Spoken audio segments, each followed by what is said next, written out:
Another story I heard about myself. This one happened in high school. We had this teacher in high school whose kid went to our high school. His name was Mr. McNamara, and his son Jake McNamara went to our high school. He was a sophomore when I was a senior, so he was 2 years behind me. And Mr. McNamara was an asshole. And one weekend, he and his wife decided to leave town, which you should never do if you're an asshole. And Jake McNamara decided to throw a party at the teacher's house. Hooray! And everyone around town heard about it, and we all got up individually and thought, okay, let's go over there and destroy the place. I walked into this party, everyone I had ever met was there, and everyone was drinking like it was the end of the world. People were drinking like it was the Civil War and a doctor was coming to saw our legs off. It was totally unsupervised. We were like dogs without horses. We were running wild. I walked down to the basement. They had a pool table in the basement. One dude took a running start and threw his body onto the pool table and broke it in half. Another kid found out which room was Mr. McNamara's and went upstairs and took a shit on his computer. So the party was going great.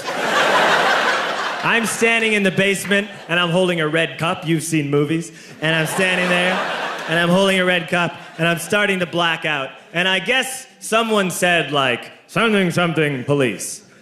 And in a brilliant moment of word association, I yelled, fuck the police!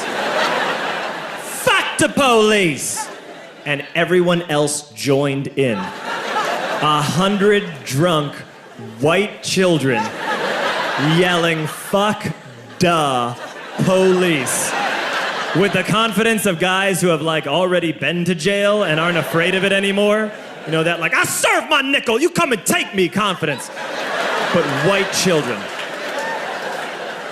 The reason someone had said something, something police was because the police were there. So a Chicago police officer walked down the stairs and got to the bottom in the basement and looked out over a sea of drunk toddlers yelling, fuck the police, in his face. And he was almost impressed. He was like, wow. And then he leaned into his walkie-talkie and went, get the paddy wagon. And my friend John, who is now a father, this man now has a baby, he grabbed a 40, smashed it on the ground, and yelled, scatter! And everyone ran in a different direction. We all ran in different directions. It was like that scene in Ratatouille when the humans come in the kitchen and all the rats go in different ways. We all ran in different directions. I ran into the laundry room and I jumped up on the washing machine and I crawled out through a window into the backyard, and now I'm running through the backyard and there was this big chain link fence and I thought, I've never climbed a fence that high before. And then I woke up at home.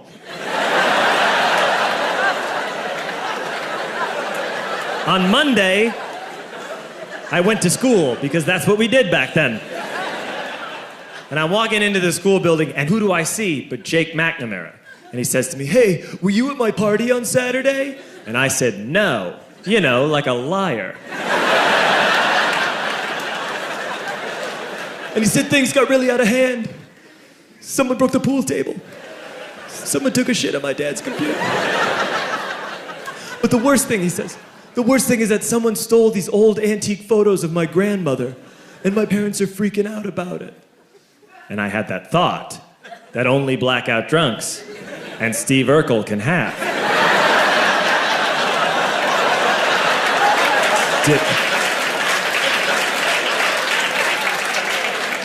Did I do that?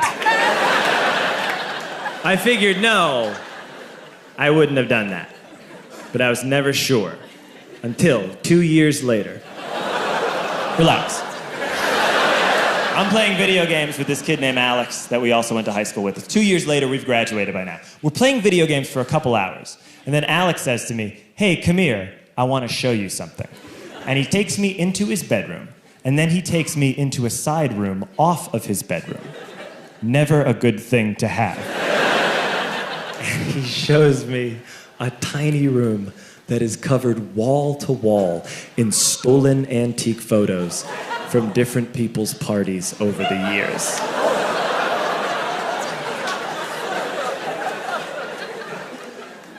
said, "Why? Why do you do this?" And Alex said, "Because it's the one thing you can't replace."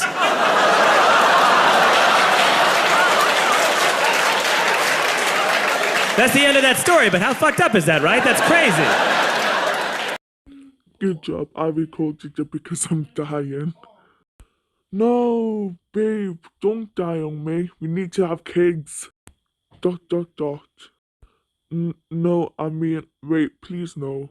Come on, I need you on the best so that I can do all the work. Shot face and flushed cheeks. Hope you enjoyed it and thank you for watching.